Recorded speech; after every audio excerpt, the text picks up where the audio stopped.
Parkour! Parkour! Parkour! Hey guys, how's it going? My name is Thomas Brush. I'm the creator of a game called Pinstripe, also a game called Neversong. Please wishlist that game, Neversong. It's coming out May 20th on Steam. I'm trying to hit 50,000 wishlists. If we can hit 50,000, that would be cool. We're at about 20,000 right now, so it'd be really cool if you guys could wishlist. So today I want to actually continue a series of me playing my own game, Neversong, inside of Unity, which is the software I use to make the game. I think it's really fun because you guys can actually see behind the curtain or under the hood what this game looks like inside of Unity. And specifically today, we're actually going to focus on how many game objects are in a certain level. So in particular, we're going to be playing through the forest level, and we're going to see how many game objects are actually loaded into this. It can get pretty overwhelming how many game objects are loaded into a particular scene. And this is just a small indie game. I can't imagine what it's like in AAA games. So let's play through Neversong. Guys, this is actually a series of episodes of me playing the game Neversong. If you guys want to see previous episodes, click the link in the description and you guys can see me play the game in previous episodes. All right, let's go ahead and jump into Unity and get started. Welcome to episode 4, or is this 5? I think it's 4, right? No, it's 5. Episode 5 of Let's Play Neversong. And anyways, I won't be much help to you this time around. Have some fun. All right, in this episode, what I want to do is play through this level and show you all the various game objects that are associated with this level, and we're going to count them all up. So there's a lot going on, as you can see. Definitely not as much as you would expect, or as you would see from a much bigger AAA game, but there's still a lot going on. Whoa! Okay, so our little grown-up here in a cage just woke up one eye. One eye of the monster. Whose voice do you think that is? So I'm really good at this game, obviously, because I made it. so that probably would have taken you a couple tries if you're playing the game, but I've played it a lot. So there you go. I got parkour skills, just like Amboise here. Parkour! Parkour! Parkour! Parkour! Parkour! Parkour! All right, so let's go ahead and take a look at all of the game objects in this scene. So let's make our way up to the treetops and then break down all of the different... Oh, we got to kill him first. So now you guys kind of have an idea of all of the different, what we're calling screen boxes in the scene. So how many total do we have? So let's go to a smaller window here and let's break down everything. Okay, so we're going to do a nice big full screen hierarchy, and I'm going to show you guys all of the game objects we have in a single loaded scene.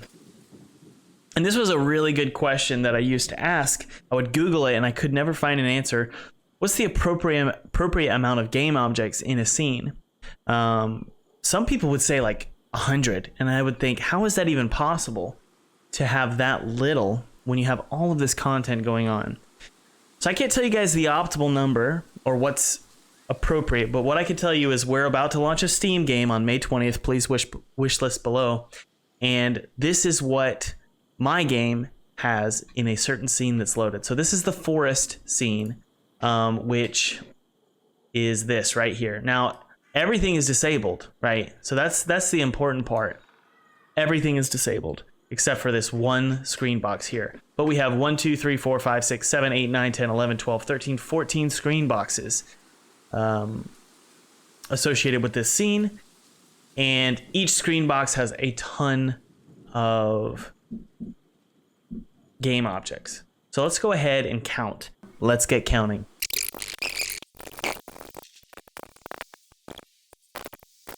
That's 200 game objects in this portion here. So I'm just going to do some simple math here. I bet you there's a better way to count game objects. Here's what we're going to do. We're going to take this screen here and this little piece here is 200 game objects, okay?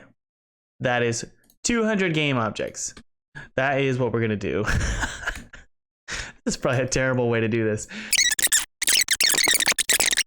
So we have 2,400 game objects in this scene.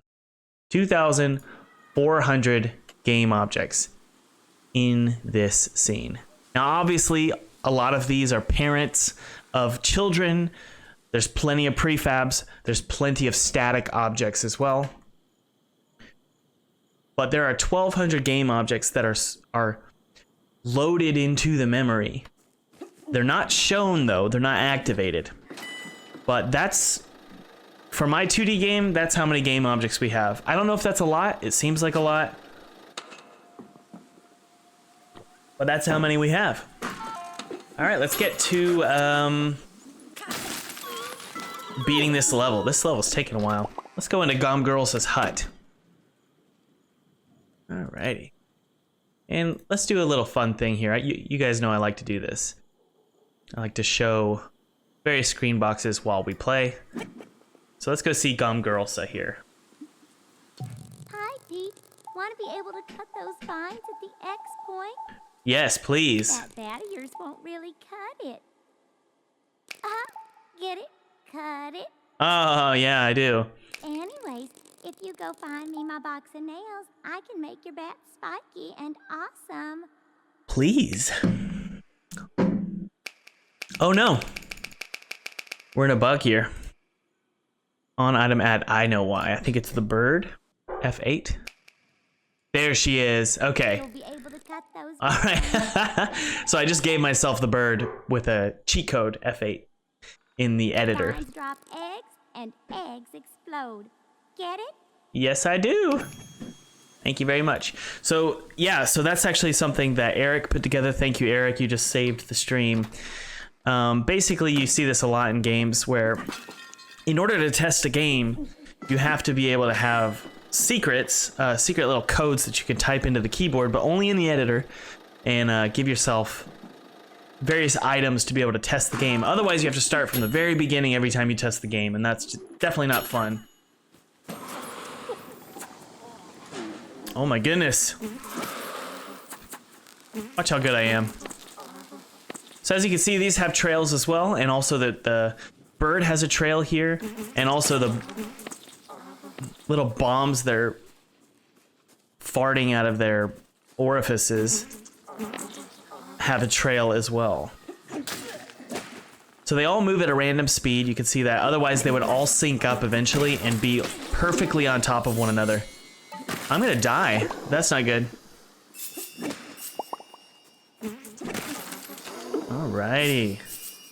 There we go. Awesome. Okay, we just open up a gate. Yeah. Poor Ren. We've got to get her back. Oh. Make that bat of yours sharp enough to cut that vine at the X point and get that bomb. Tiffany Grant did a really good job. Thank you, Tiffany. Alrighty, we got the Spiky Slugger. Your Red Wind Slugger just got super spiky. Slash the X's on chains to drop bombs. Okie dokie. Alrighty.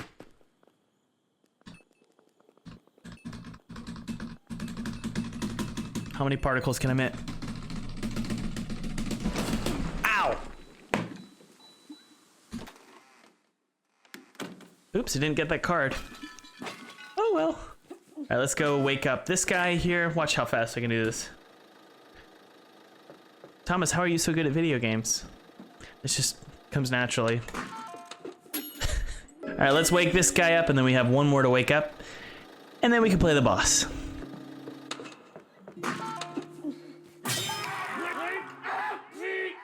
Shh.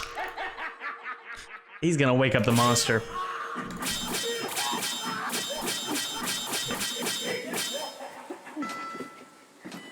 So that's all my voice.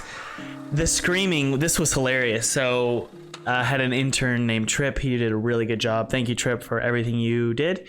Trip actually came and worked with me in my studio. And at the time, my studio was in a garage. And I said, Trip, listen, man, I got to do voice acting for this game. And it's going to be embarrassing. He was like, okay. And so I just started recording myself screaming. And I think it was his like second week. I think he thought, man, this was a bad idea. Oh! These things are awesome. I'm really proud of these enemies. I like them a lot. I like the sounds. Those are all my voice as well. Even the insect sounds that I did that as well. Whoa! I need to remove this trail from the character. Whoa. There we go. All right, last guy.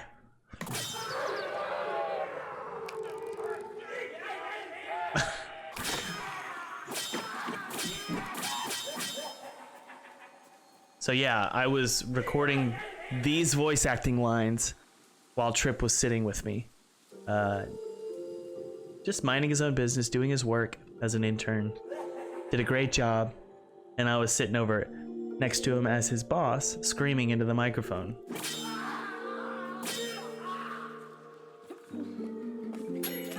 Thank you, Trip, for all your hard work. You did a great job, man.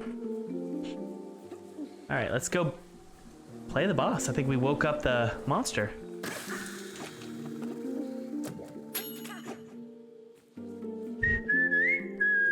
This song was written, one of the last songs written for the game, actually. All right, let's go. Whose voice do you think that is?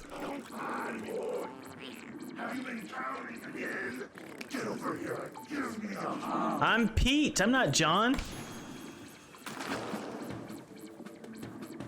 Mr. Toyne.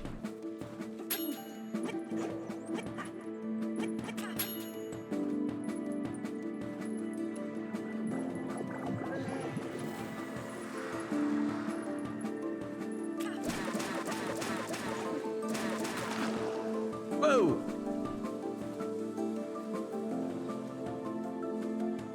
Wait, what? I think we're in a glitch. There he goes. Whoa! Don't lose your temper, Mr. Toyne. You need to wait your Toyne, Mr. Toyne.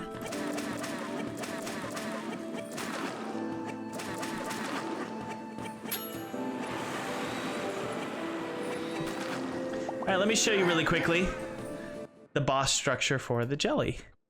Well, it was originally called the Jelly Boss, and his name is actually Mr. Toyne. So there is the Jelly Boss here. I believe his animator, oh my goodness. I'm about to have a seizure looking at this animator controller. But this is the animator controller for the boss. Currently, he's in the pound state. Man, looking at this makes me... If someone told me and said, Thomas, you've got to make Neversong again. Like they said, you have to relive this point in your life and make this game again. I would think I was in hell, because this is insane. It's not like it's anything different from any other game. It's just, looking back on it is very stressful. So yeah, let me show you all the states. So let's go to game view here and then go to the animator view. Here's the animator view. And you can see all of the parameters and the various states that will be occurring. So let's hit play. There we go. So where are we?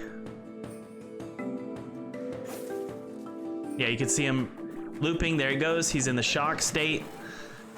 And dodge this. Now he's back in the float state.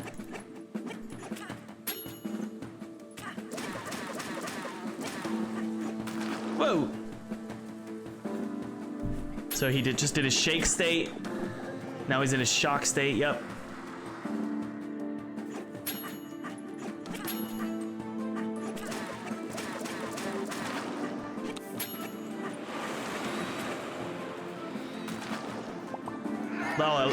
Oh, I love how it moves. I didn't know it did that. There it goes. Cool. The the animator window moves. Get out of here. Whoa, something's freezing. Whoa! So I used a baby's voice for a lot of the sound effects for this guy. All right, let's maximize it. I think you guys are done seeing the window. So as you can see, the bosses slowly shed their skin, revealing the controllers inside, the adults. And that was a decision that was made. Whoa! That was a decision that was made very late in the development of the game. That was for my brother. He was like, I don't know if I like the bosses because they don't really have any purpose. And so we decided that we were gonna make them shed their skin and reveal a story element.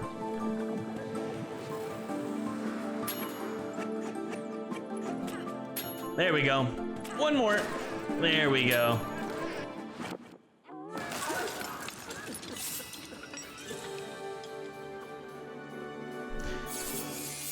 Yay. Good job, Thomas. Thank you.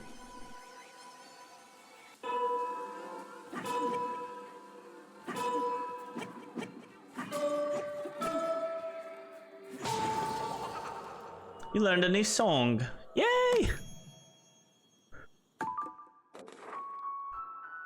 BBDEA, the Neverwood Prelude. Mr. Toyne screamed this at you as you sliced his weird orb thing. Awesome. Let's go home. Great work, Pete. But What? don't you feel a little bad about John's dad? I do, actually. Oh well, what's done is done. Okay. Let's head back to Ren's house and play that song. Woo! Woo! Yahoo! What was her name? Stephanie Rapkin? Stephanie, I think I'm saying your name right. Stephanie Ryabkin was the voice actress for Bird.